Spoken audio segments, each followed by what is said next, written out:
We're going to open it to the floor for discussion, but I'm going to call on Noel Cawley and Owen Brennan to join the Minister on stage, if you would please, gentlemen.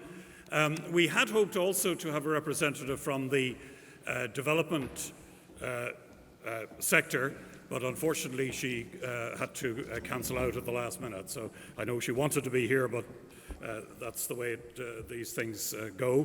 However, we are joined by Noel Cawley, who's, of course, chairman of Teagasc, but also an honorary life member of the Royal Dublin Society, which, of course, ties in with this joint series of lectures.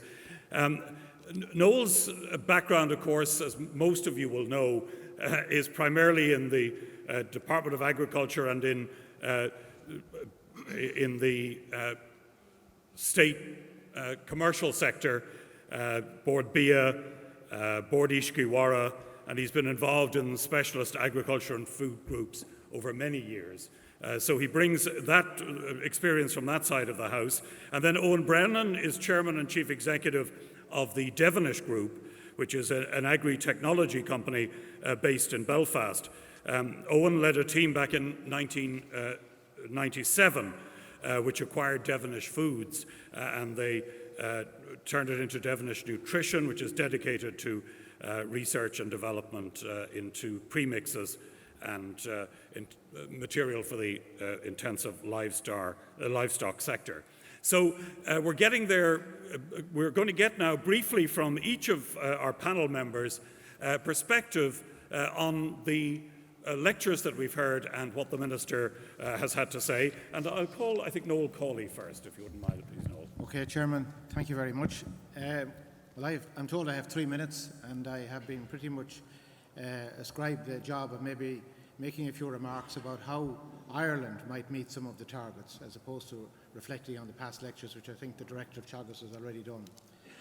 I think from my perspective, the most important thing in terms of the growth going forward is the need for the sector to be profitable.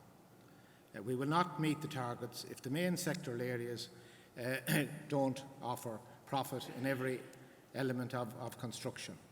If you talk to farmers, at the end of the day, they are motivated by obtaining a reasonable living. Similarly, the processors have to get a return, and the people who work in the marketplace are also driven by that. This is not going to be simple, and whilst I would fully support the whole set of figures that are behind food harvest, I was part of the committee that drew it up, it won't happen by accident. The key really in the context of the world market today is that we have world market prices, so you're going to have an immediate impact on various factors that we don't have a lot of influence over.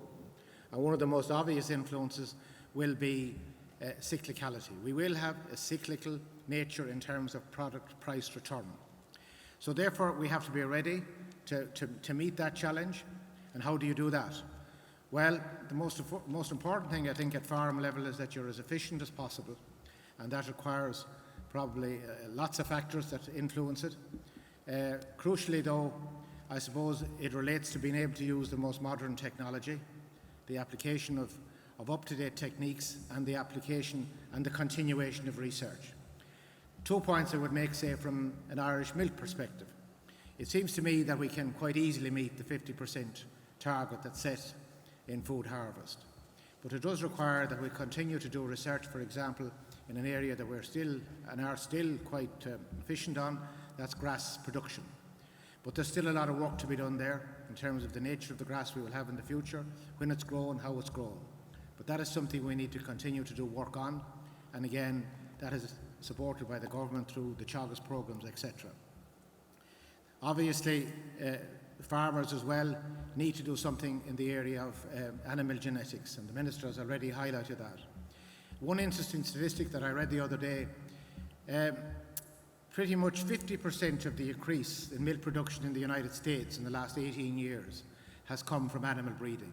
And that reflects what the Minister said earlier about the value of genomics. We are good at that. We're one of the world leaders in that area. We have some of the best staff in the world employed in Teagasc and the universities in that regard. But it does require more work in that regard.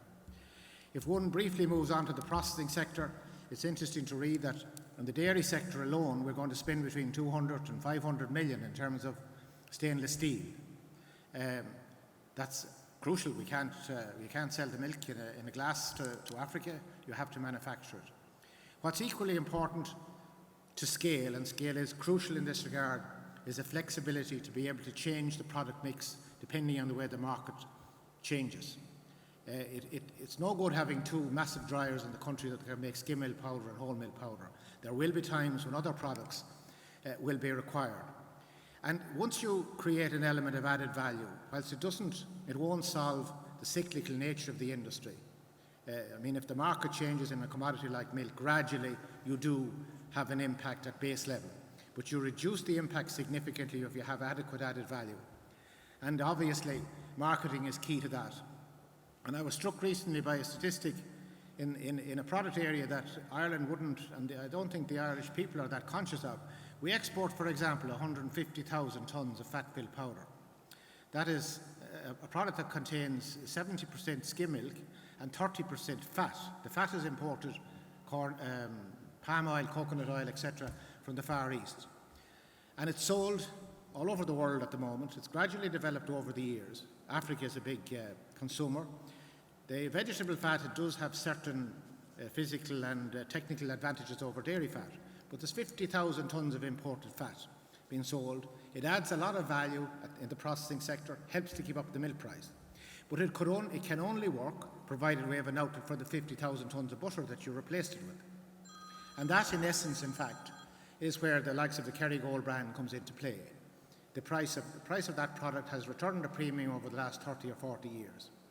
And if there's a message from that particular element of marketing, it is this: you do not establish brand value or added value in a matter of 10 years or 5 years. Kerrygold brand has taken 40, 50 years.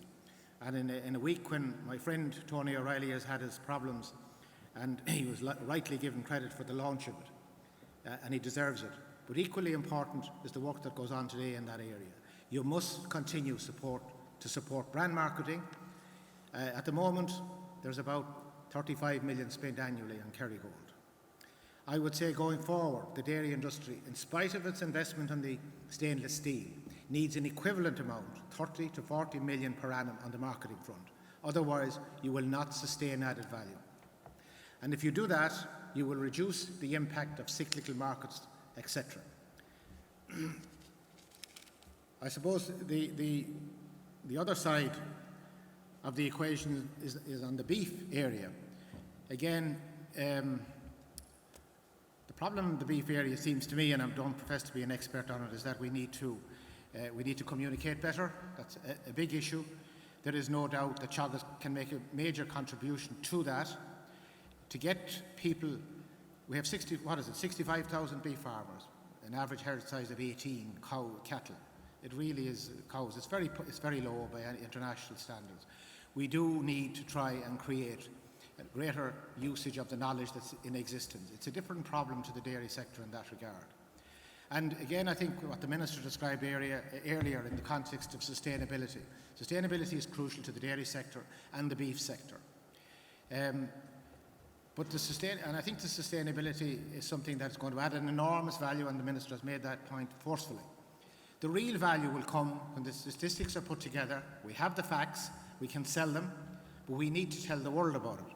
That is going to require, and I think it's particularly important in the dairy side, but probably more important in the beef side. We have to tell the world of what we're doing in that area, because there will be other claimants in this regard. Okay.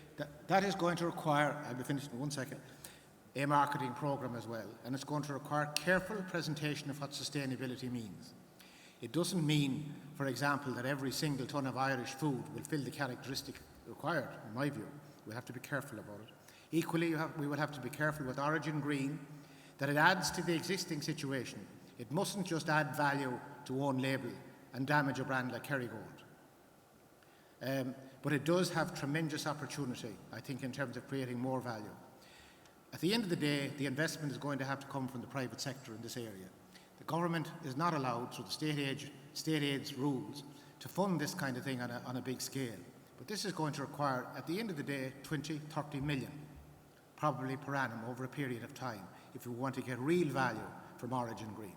Right, Chairman? Thanks very much indeed, Noel. And just to remind everybody that if you want to contribute to the debate, we'll open it up now in a moment But if you do want to contribute to the debate, particularly if you're watching online, we are on Twitter as well, and the hashtag is Teagasc. It's actually very, very useful. It works extremely well. And particularly if you're somebody in the audience who doesn't feel like actually standing up and making a contribution, feel free to tweet a question or a comment. And I would say particularly to the online audience the same. Please do tweet a comment or a question. We will respond. We'll put it into the mix as the discussion proceeds. We'll hear now from Owen Brennan. Chairman, Minister, ladies and gentlemen. As a person involved in the business of agriculture and food, you probably would expect me to focus on the word challenge in tonight's topic and think of the word opportunity. And that indeed is what I did when I saw the papers. A model for business success I was given many years ago when considering a challenge or tackling an opportunity was that of early to bed, early to rise, work like hell, and advertise. I have always thought that as well as working hard, you should try to work smart. And when advertising, the key issue is to deliver a very good message very well. So how are we doing? In part answer to this, I begin many of my presentations to clients nowadays by saying to them that I'd like to welcome them back to the center of the economy. I suspect that most people in this audience always saw agriculture and food as being at the center of the economy. Europe, I feel, didn't. That has now changed, and I believe it needs to change further. We could never, in my opinion, do enough to put food front and center of all that we do, and we can always do more. In this respect, it is good to have a plan, and Harvest 2020 has been mentioned in Northern Ireland, going for growth. We need to have these plans, I feel, with three principal thoughts in mind. The first is, a failure to plan is in fact an explicit plan to fail. So why would we do that? Secondly, if we want to make God laugh, we should tell him our plans, which deals with the issue of uncertainty in planning. And we always need to remember the future will always be uncertain. And finally, it's not the plan, it's the planning. And the really good news that in this sector, there is a lot of planning underway of a very high standard, and that will lead to very good outcomes. However, at the center of everything, there are people, and we need to be really serious about their education, their development, their leadership, and their motivation. Central to people, in my opinion, are relationships, and we need to work at these probably harder now in this connected world we live in than ever before in history. In this age of instant communication, we need to be long-term in our focus, and I would argue, very long-term. Finally, I believe we should be very ambitious. I believe we face a much greater risk of being too modest in our aspirations, as opposed to being too ambitious. I was once told that it is much more important to be definite than it is to be right, and I can be very definite. The thought this provoked in me, however, imagine being definite and being right. And I believe that this is what we should aspire to. I believe the foundation to being right is good science based on the scientific method and being rigorous with our innovation. This we can then support with smart marketing and effective communication. In conclusion, I believe we face the opportunity of a lifetime. And the only thing I consider when I consider that, it is, however, very important to deliver an opportunity within the lifetime of that opportunity. We need to be rigorous about getting on with the business we're here to discuss. Thank you. Thanks very much indeed.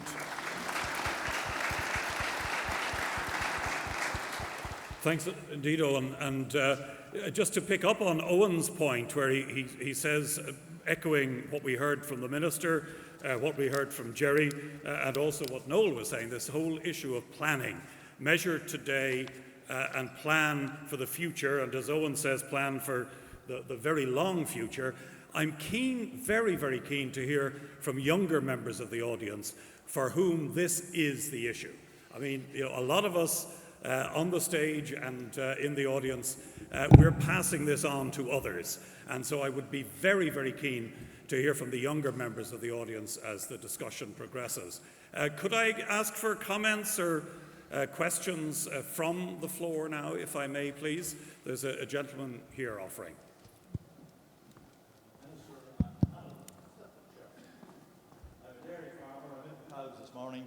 A dairy farmer milked the cows this morning, but I wasn't always.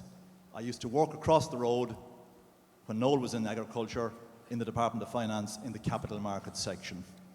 Now, leave it at that. What I want to say to you is this. I've looked at Harvest 2020, and I'll address this to you, Minister, and to all of the speakers. My job was to read prospectuses for the government and to write them when we were getting money off people. But I couldn't find anything in Harvest 2020 to tell farmers what they were going to get from this. Maybe you'd comment, any one of you. There's no mention, in other words, of farmer remuneration, only by way of one footnote. And I think I need new glasses.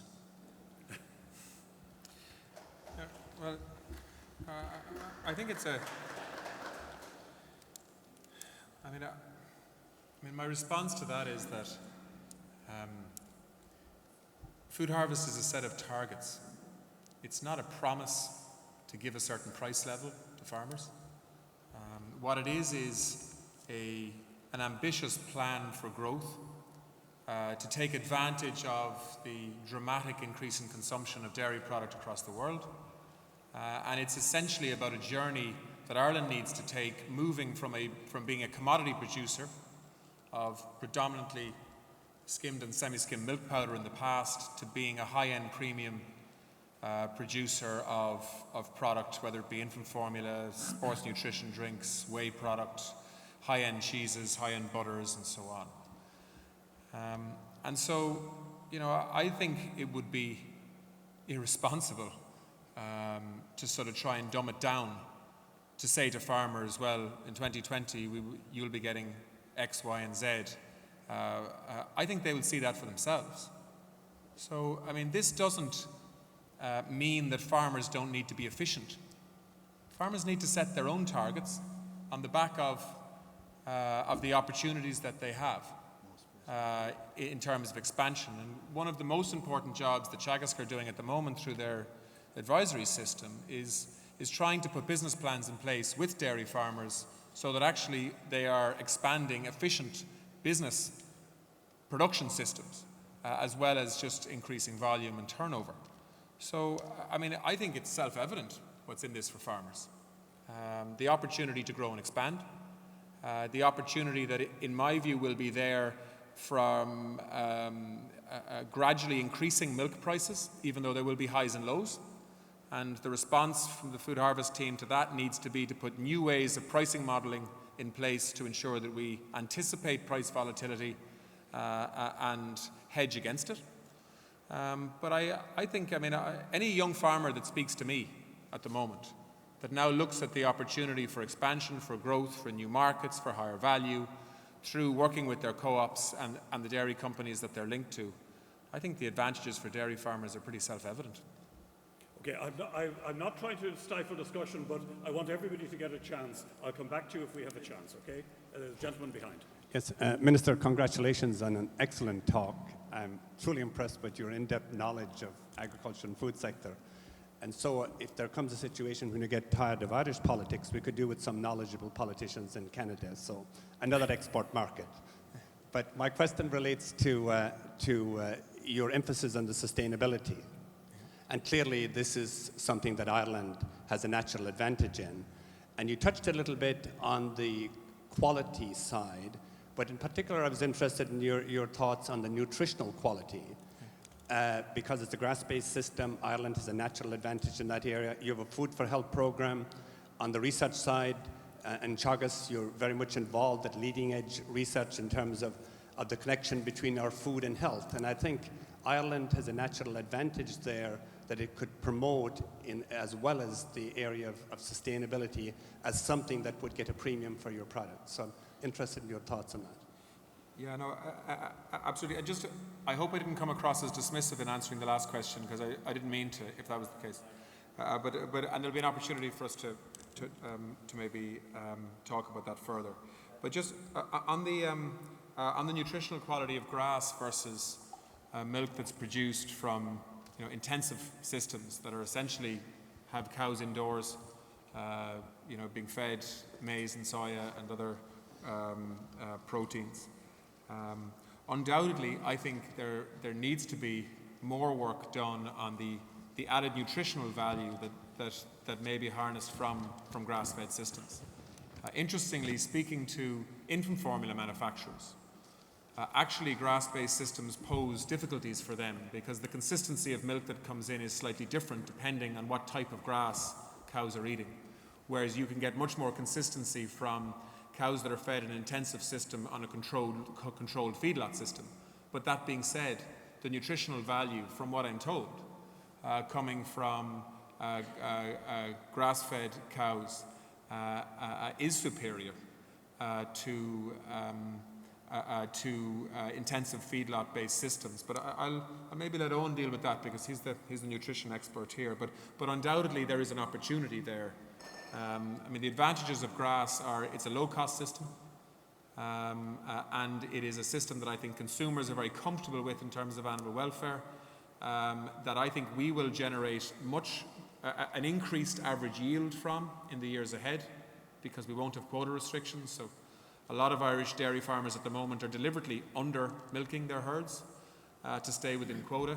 I think we'll see at least a 15 to 17% increase in the output from the existing herd.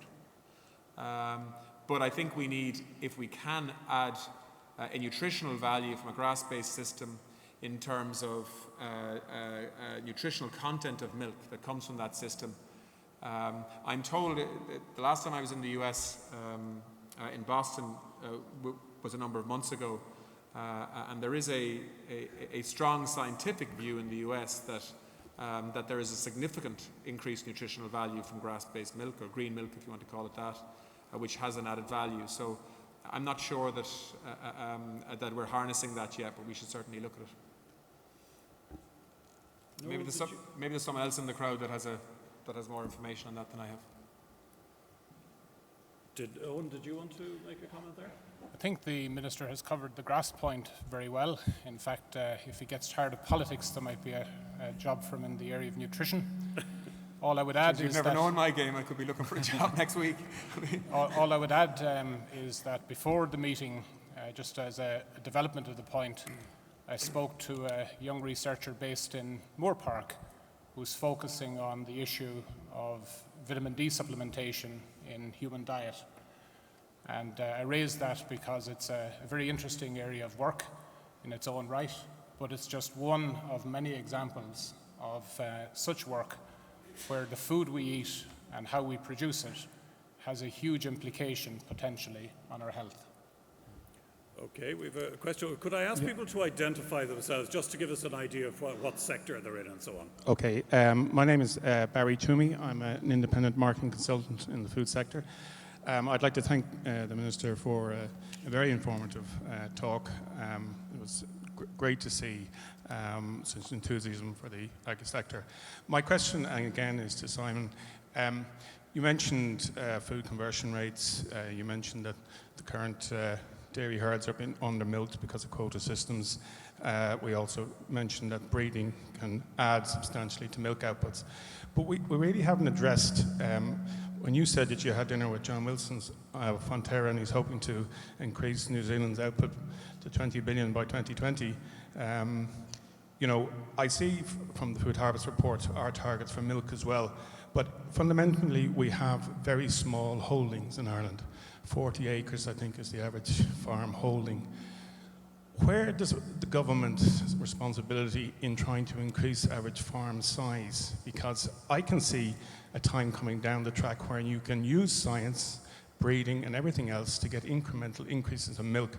But if you haven't got economies of scale, you're not going to be cost competitive on the world stage. Yeah, I'm glad you asked that question because it's a very good one. First of all, the normal economics that you would attach to economies of scale don't necessarily apply to the dairy sector. And I'll tell you why. There are a lot of family-run farms that have 70 or 80 or 90 cows, milking cows in Ireland, that are as profitable as farms that have 10,000 cows in the United States on the same milk price. And the reason for that is that when you have a grass-fed system, you have a very low cost base. Your labour costs are essentially your family on most Irish dairy farms. And so actually a lot of families have the choice to make of growing and having to employ somebody for the first time on the dairy farm, which is a significant cost that they wouldn't have had to incur before. And so in Ireland you do see a lot of very efficiently run dairy farms at a very low cost on a grass-based system, a family run, which are reasonably profitable. And as I say, the step to actually move from that into a larger operation that requires paid employees is something that I think people need to think about before they follow. But in general, you're right. If we can increase the collaboration between farmers to create economies of scale while protecting family farm structures, that's certainly the policy that we're pursuing at the moment. So, for example, we're using the tax system to incentivize farm partnerships between dairy farmers. We're using the tax system to incentivize long-term leasing to allow dairy farmers increase their holdings. We are encouraging collaborative farming so that farmers would share machinery. We are now putting new legislation in place, or new legal structures in place, to support and facilitate partnerships across different sectors, beef and dairy, or dairy and arable, or so that we can actually get synergies between different types of mixed farming operations, where we could be sharing grazing paddocks, we could be sharing milking parlours between dairy farmers and so on. So in terms of, we are trying to achieve economies of scale, but I am very protective of the existing family farm structure that we have. So I think to do that, we need more collaborative farming, where we have shared expenses, whether that's veterinary, whether it's dairy equipment, whether it's machinery, whether it's fertilizers, whether it's sharing the cost of contractors coming in and so on. Because you can significantly reduce the cost of inputs by doing that. And there is, there's a lot of evidence that younger farmers in particular are looking at doing that. In terms of getting bigger farmers, per se, operated by one family or one person, this is really about getting rental land available, because agricultural land in Ireland is just ridiculously expensive. I think it's the most expensive in the world, actually. And the average farm, the average field in Ireland gets sold outside of a family once every 400 years. So in France, it's once every 70. In New Zealand, it's once every about 15. So this is a hangover from the past for us in terms of our attachment to land ownership. And that is why, in my view, the Irish solution for this Irish problem is actually long-term leasing. To encourage farmers that may be getting on a little bit, who may not want to take advantage of the opportunities for expansion and growth, may well look at leasing their land for 5 or 10 years and still retire at the end of that as a retiring farmer and getting the tax advantages with that, which is what we facilitated in the last budget. But there's no perfect solution here, but this is something we're very conscious of, and I think you will see the average farm size in terms of dairy farms in Ireland in particular increasing quite quickly in terms of herd size anyway. And you'll see an awful lot more partnerships and collaboration and limited companies on dairy farms, which we haven't seen in the past. This is a point which, in fact, is raised by James Staines, who's a solicitor with Kennedy Solicitors.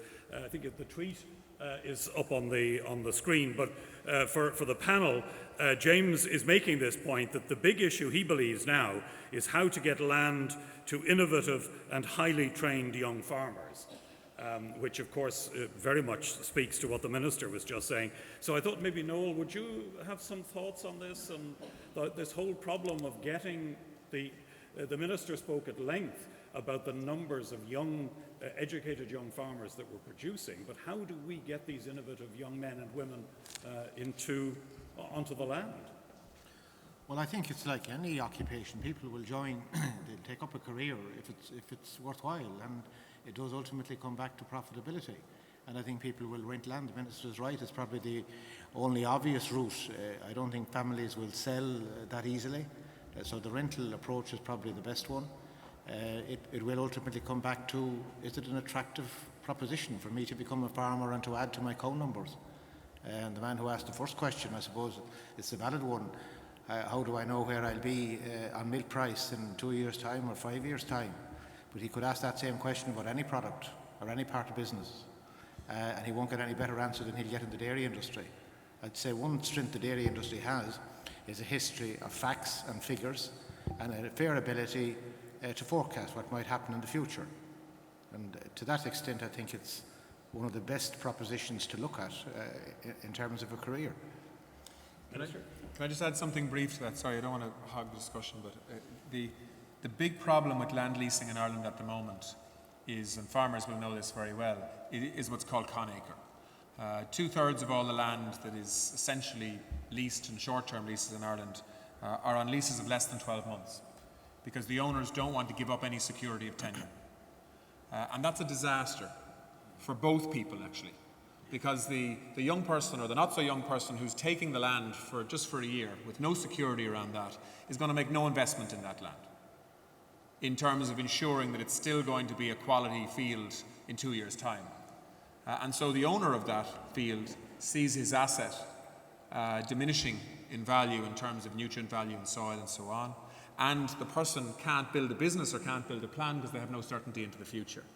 And that is why we have to make this shift away from con acre towards long-term leasing of land, and that's why we have such strong tax incentives to do that in terms of tax-free income for landowners who want to make their land available for long-term lease, and why we're going to so much effort. And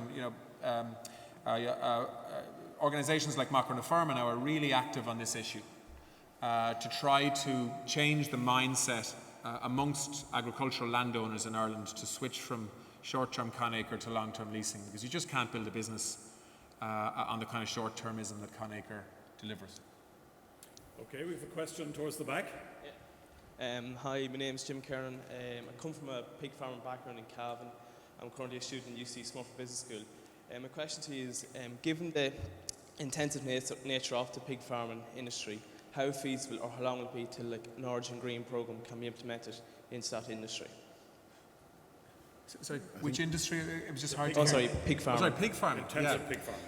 Yeah, well, I mean, the good news on pig farming is, and I mean, I was pleasantly surprised to hear it, is if you measure the emissions intensity of pig farms across the European Union, Ireland is number one in terms of efficiency. And that's probably because we have very intensive systems and we have pretty good slurry management programs and so on. We're going to improve on that actually in the future in terms of the management of ammonia and how we apply slurry. I mentioned that earlier. But yeah, I mean, we will roll out an Origin Green programme, and we are. For the pig sector, there's a relatively small number of primary producers of pigs in Ireland in comparison to the other sectors. But of course, this isn't just about the primary producer, it's also about the processor. So for example, I visited Rossderra recently, who are the biggest processors of pigs in Ireland, by far. They are fully bought into Origin Green.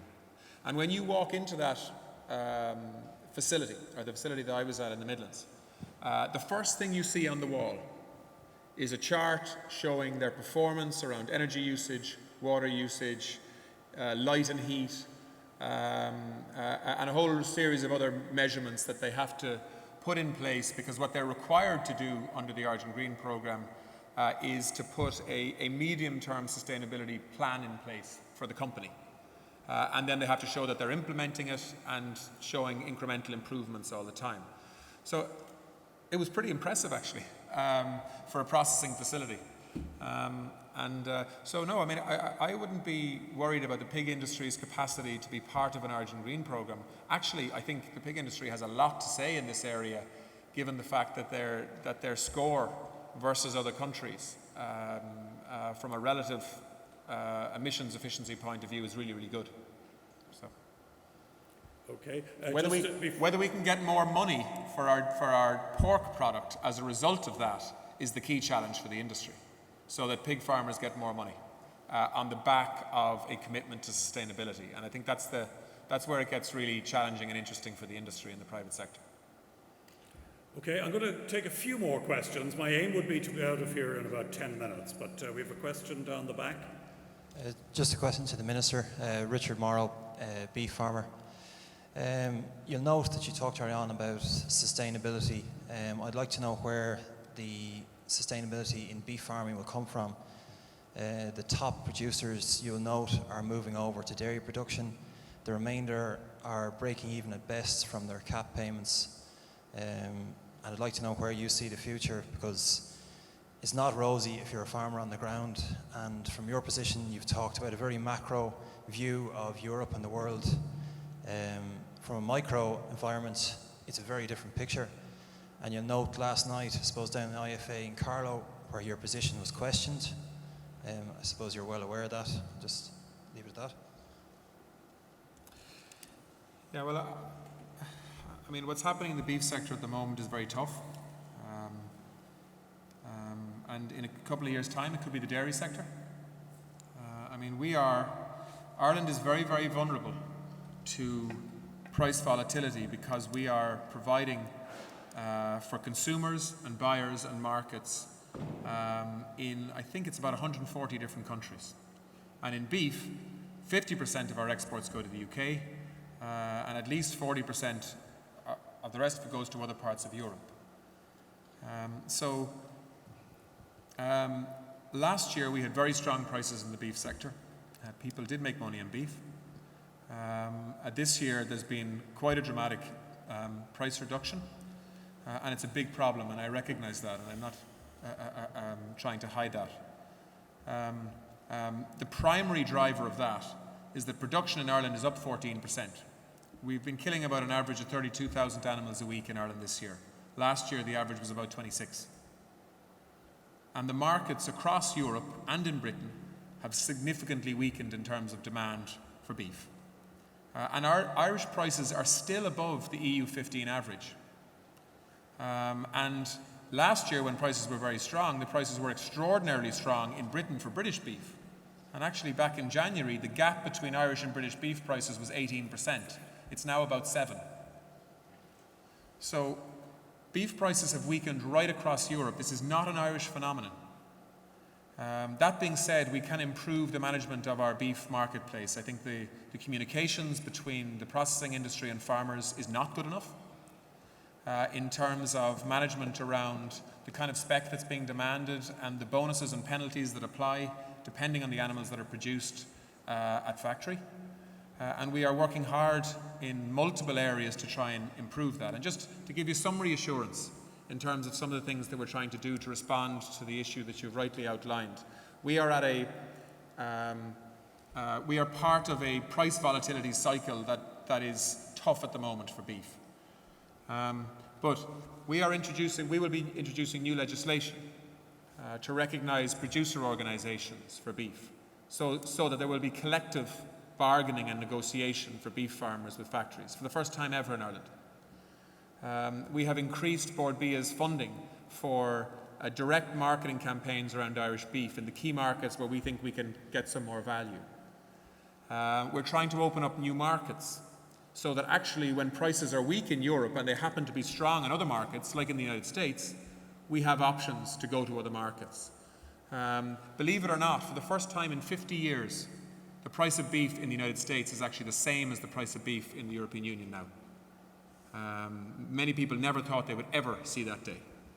And so that's why I was there last week, and hopefully by October we'll be selling Irish beef into premium US markets on the East Coast in cities like Boston and New York.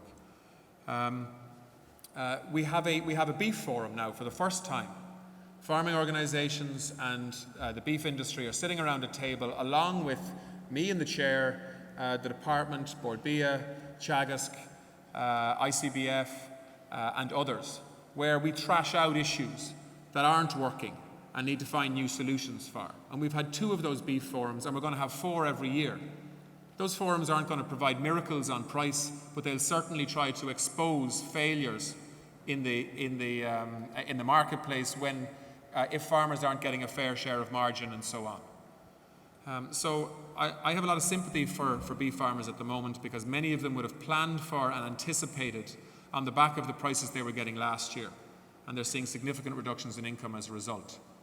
I do think this is going to be cyclical though, and I think prices will improve, but for the moment that's no consolation to people who are trying to maximise their income. But I can assure you, if there are any sensible suggestions coming my way in terms of how we can improve the price and the market of beef that farmers are getting, we are listening fully, and we're implementing everything we can to actually improve the bargaining power of farmers and to ensure that people are being treated fairly. But there's no simple solutions here. A minister or a government cannot dictate prices. In particular, you can't dictate prices in other countries where 90% of our beef is sold. And that's the hard reality of the marketplace at times. Owen, did you want to make a comment? If I may just mention, John Kelly in Wicklow, who's watching online, raised a very similar question about sheep. I don't know whether anyone wants to tackle that, and whether about the sustainability of the sheep. Yeah, well, can I just say on both sheep and beef and dairy, what we need to focus on is the areas that we do control. And this is something that I'm always banging on about in the department. There's no point in having an endless discussion on things that you don't control, like fish quotas after December once it's decided. And it's the same in the beef and the sheep and dairy sectors. So what do we control? We control the way in which we run our businesses. We control how we use genomic information. We control the technologies that are available to us in terms of how we get them to farmers. We control the way in which we run efficient businesses to a certain extent. And so really the conversation I think that we need to have in all sectors needs to be about margin as opposed to just about price. And then we have a multiple set of players in terms of pulling their weight in terms of trying to improve that margin, whether it's a beef open day that was recently held in Meath, which was really focused on grassland management and the technologies around that and performance grazing and so on. Because the one thing I can never control is what Tesco or a supermarket in France or Spain or Portugal pays for Irish beef. It'll be the market that will decide that. Owen, did you want to make a comment? Just to add a comment on the dairy point specifically, but applies to all, the beef point specifically, but applies to all farm enterprises in my opinion. One of the benefits that I see, and a note of optimism that I have for beef, in fact is related to the question that was asked, where the point was made about beef farmers exiting beef and commencing in dairy. I certainly wouldn't want to be locked into a system for which there was an inadequate return. And I think one of the unintended consequences of a supply control regime has been the lack of alternative enterprise. One of the unintended consequences of freeing up dairy production will be creating that alternative, and not just for beef farmers to become dairy farmers, but for beef farmers to work with dairy farmers and apply the skills that they have in support of the dairy farming enterprise. And the examples that come to mind are calf rearing, heifer production. So there are far more alternatives ahead. And one point about the market is that while you have to take what the market gives you, where you have the freedom to move in a market, you also have the ability to make a choice to do something different. And nothing sorts out a market quicker than people refusing to participate because they're not satisfied with the return. Okay, I have time for 3 more questions, so I'll take one here, and a follow-up at the front. Hi there. So, my name is Lucy Crockford. I'm an Agriculture Captains Programme WASH Fellow. But my question actually isn't anything to do with lakes or rivers that I work on. It's actually about the fish that you mentioned in your speech. You were saying how you're going to be helping the fishermen stop catching the juvenile fish. And that's like so good, but we share our waters with lots of other people. Are they going to be having the same measures put on them that they'll stop catching the juvenile fish too? Thank you. Oh yeah, absolutely. This is a European-wide policy, right? So Ireland catches about 20% of the fish in Irish waters. Dutch, Spanish, French, British, Portuguese, and a few others catch the rest, which is a sore point for many fishermen, but it's the reality of Irish membership of the European Union. But this is a European policy, so anything that applies to the Irish fleet also applies to other fleets as well. So one of the other changes in the CFP is that there is now regional decision making. So when we make decisions around ending discards in what's called the Western Waters, which is the waters around Ireland, we're doing that in consultation with all of the other fleets that are fishing in this area as well. And we agree a common discards plan for all fleets. Now Ireland will have the task of enforcing that then. And I'm glad to say that we've secured more than a doubling of our resources from the EU in terms of the new Common Fisheries Policy. We had about 70 million to manage the CFP the last time round. We have 148 million this time coming from Europe and will hopefully be matched by the Exchequer. So we have resources here to do this. It's a radical change in the way in which fishermen are being asked to fish. We are setting quotas on the basis of what they catch rather than what they land from now on. If you think about that, there's a big difference. But absolutely, the enforcement will ensure that we have the same restrictions and the same responsibilities applied across all fleets. And that does apply to the juvenile fish too. I did understand quotas would be obviously across the board, but the new technologies is going to be for Spanish trawlers as well, etc. Correct, yeah. Okay, good, thank Correct, and juvenile fish is mainly around mesh size and what's called escape hatches on nets, and absolutely that'll have to be an agreed measure across all the fleets. Yeah. Okay, we have a question way at the back. Sorry, my name is Tony Dornan. I'm a suckler farmer from County Monaghan. I would just like to ask the Minister, it's been a very good evening here this evening, but I would say it's all about profitability at the end of the day. You can pontificate about science and everything else, but at the end of the day, if you haven't profit and the distribution of that profit, you're going nowhere. Like, I would ask the Minister a simple question. Have the meat processors in this country too much control over the industry? Because I feel they have. Minister, I would ask, what has been done about the differential between the prices of carcasses in the UK as against here? Why is that differential so much? You're talking of 300, 350 euro per carcass. There's something definitely wrong. We're being waffled around the place for weeks and months on end, and nobody has come up with an answer. The same with nomads cattle. We all know what's going on there and what has been going on. Tesco has come out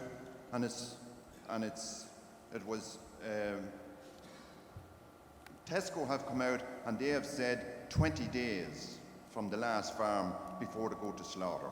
Yet the meat plants dictate that it is 70. You know, so who is telling the truth there? And yet, the factories, they won't kill the Irish cattle when they go over there, and yet some of the plants, whom I'm sure you know well of, Minister, are taking live cattle and have been taking live cattle in here in the last couple of months, putting them into feedlots in Ireland, either their own feedlots or contracting them out to outsiders, and they will be turned round and killed in Irish plants. Like what? Where is the fairness? Where are we going when that is being allowed to happen? It's been aired time and time again, but it dies to death, something new comes up. These things aren't addressed. Teagasc have come out and they have said what suckler and sheep farmers are earning. You know. Okay, I'm going to ask the Minister to reply briefly because we're straying a little bit beyond the brief of our talk, and I am keen to wrap up fairly quickly. So, Minister, if I could ask for it is understandable, though, that suckler beef farmers are frustrated at the moment, and I just want to maybe answer some of the questions that you asked, Tony. First of all, in relation to the differential in price between the between UK animals that are being slaughtered and Irish animals that are being slaughtered, the price for beef in the UK, for UK beef, is the highest price for beef on the planet, anywhere. And that has been the case for the last 2 years. And that is because British consumers, by and large, want British beef. Just like Irish consumers, by and large, want Irish beef when they're buying. And so there are only 3 retailers in the UK that actually even stock Irish beef. They stock a lot of it, I'm glad to say. But there are many retailers that will not stock anything except British beef in Britain. So if you look at, say, Lidl and Aldi, for example, in Ireland, they stock Irish beef for Irish consumers because that's what Irish consumers are asking for. In Britain, they only stock British beef because that's what British consumers, by and large, are asking them for. And what that means is that the demand in Britain for British beef is stronger than the demand for Irish beef. We don't like that, but that's the truth. And therefore they pay more for it. And that is why, as I said, back in January, the differential between the two, which was driving Irish farmers understandably mad, was 18%. Because of the weakening of demand for all beef in the UK, British and Irish, the gap between the two now is about 8%. So that gap is closing, actually. Between the price of Irish and British beef. In relation to the nomad cattle issue, that is a real problem because of the country of origin labelling requirement that actually Ireland fought for, along with a number of other countries, to ensure that when consumers were consuming beef, they knew exactly where that animal was born, reared, and slaughtered.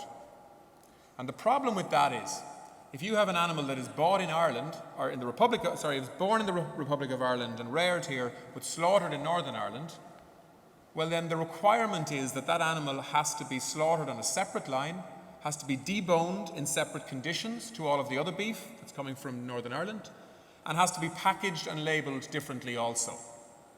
And there's a cost implication of that.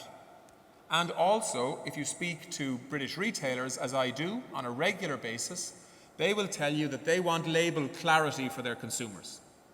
In other words, they want British beef or they want Irish beef. But they don't want the confusion of Irish born and British slaughtered for their consumers. And so in a year when supply is up and demand is down, they're much more discerning in terms of that issue than they would have been last year. And that's part of the problem for people who would normally be selling cattle in marts along border counties up into Northern Ireland to be slaughtered in northern factories to be sold into the British market. Because retailers are telling them that they don't want that confusion in terms of having to separate lines and having separate labelling requirements. I've spoken to Michelle O'Neill, my counterpart in Northern Ireland, about this on multiple occasions, and we are trying to find ways to improve the situation. I've also spoken to British retailers about it to try and improve the situation as well. But there's no straightforward issue here, or there's no straightforward solution here unless British retailers decide that there's no difference for them between what's called nomad beef, which isn't Irish or isn't British, it's a bit of both. And at the moment, that type of beef isn't in the kind of demand that either pure Irish or pure British is, which is a fundamental problem, particularly for the border counties, which we weren't experiencing a year ago. Okay, Minister, thanks for taking the time to answer that. I'm going to call on Tom Curley of the RDS to come to the stage to deliver Focal Skur. And while he comes, one final comment Leo, this, Yes, oh no, he's I'd like to come back. And I just this want to, gentleman here is going to, just if I may ask you for a brief comment. It will be very quick, right? Yeah, thank you. The Minister apologised to me for roughing me about a bit. We're the same size, Minister, and I've built a real reputation as a counterpuncher. Just let me say something to you. Quickly now, Chairman. He mentioned whitefish, cod and the like as pelagics. No, it's the ones that are down on the floor that you stand on, the flat ones. They're pelagics. Second point, Minister, I'm going fast because the Chairman wants me to. You mentioned that a farm with 60 cows can get a certain level of income equivalent to the current income of a person with 10,000 cows. The lad with the 10,000 cows is amassing a huge capital value, and that's how the New Zealand system works, share farming and transfer. You mentioned volatility, Mr. Cawley, and you mentioned it well, and you've it well covered. You call it cyclical trade. I would like the Chairman to ask Jerry Boyle to say what happened in America in the corn hog cycle. That was the real test of volatility. And Minister, I will give this, and I'm not being insulting to you, and you can look at this, Chairman, right? You can call that out in your own time, and I'll speak no further. I've said too much, but it's interesting. It happened in 1998. Thank you very much. Thank you very much. I'm sorry, but in fact you don't get the last word, because Tom Curley has been a great friend of these lectures from the very start. I think most of you know that Tom has had a long association with Teagasc, with the Department of Agriculture, and more recently with Goethe. He's a member of, in fact, I think, chairman or co-chair, or vice chairman of the RDS Committee on Agriculture and Rural Affairs. And Tom is going to say a few words to close the meeting. Thank you. Thank you, Leah. Minister, ladies and gentlemen, look, I want to make a few very brief comments just to wrap up this on behalf of the RDS. I'm speaking here on behalf of Tom Cannon, who's chairman of the committee and who just couldn't be here tonight, and send his apologies. The RDS have been extremely happy to be associated with Teagasc in this series. I've been at each of the lectures, and I think it's been an outstanding series of lectures, absolutely outstanding. And Minister, I think you really had to, give it a closure and give it a finish by making it very relevant to Ireland, because a lot of them are, world lectures. This was bringing it back to Ireland and making it relevant to Ireland. So I think that's been very useful. I'd like to thank Teagasc in particular for all the effort they put into organising this. They put all the effort into making this happen. Obviously Jerry Boyle, Frank O'Mara and Nancy Bryan, whose ideas it is. But also the people like Hilary, Phil and Jane and Eric and everybody else who kind of made it happen on the day. And I think they're all deserve our credit for what they did. Leo's been an excellent chairperson, and his understanding, I think, has improved even more, I'd say, on agriculture. You'll still be able to go on radio, I think, Leo, and talk about agriculture.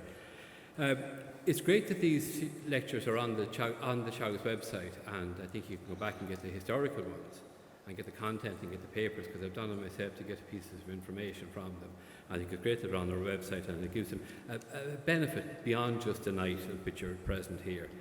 So we look forward, certainly from an RDS point of view, we look forward to cooperating with Teagasc on any other series, because look, there are huge global challenges out there for agriculture, food, but particularly for humanity. It's not just the price of beef anymore. There are huge challenges out there. I think the series helped us to identify the kind of challenges out there facing humanity. And I think it's only by all getting better informed and working together on it that we'll be able to do something about it. So we'll be very happy in the RDS to be associated with and to assist Teagasc in any way we can in the future.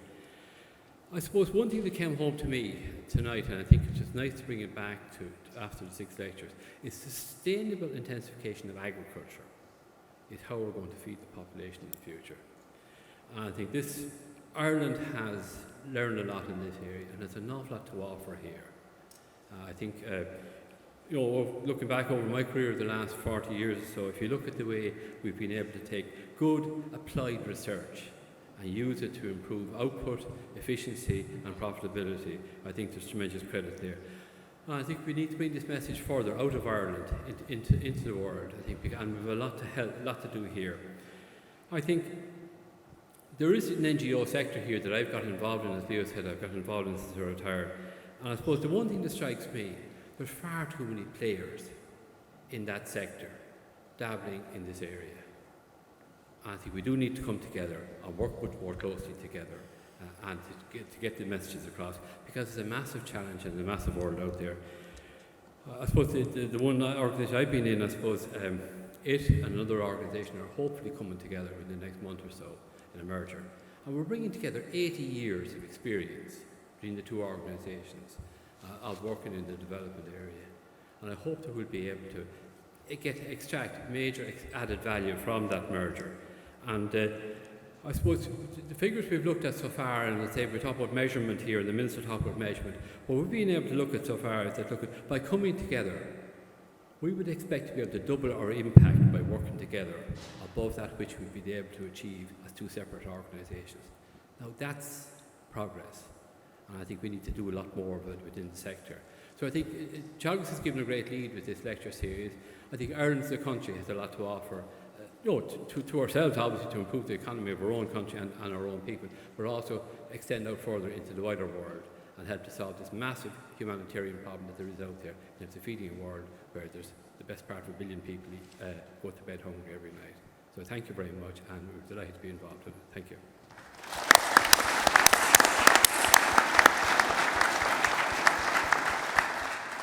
Gurmíl mai guibh galéir sin deireadh an Alíthe agus Slán Abhaile galéir.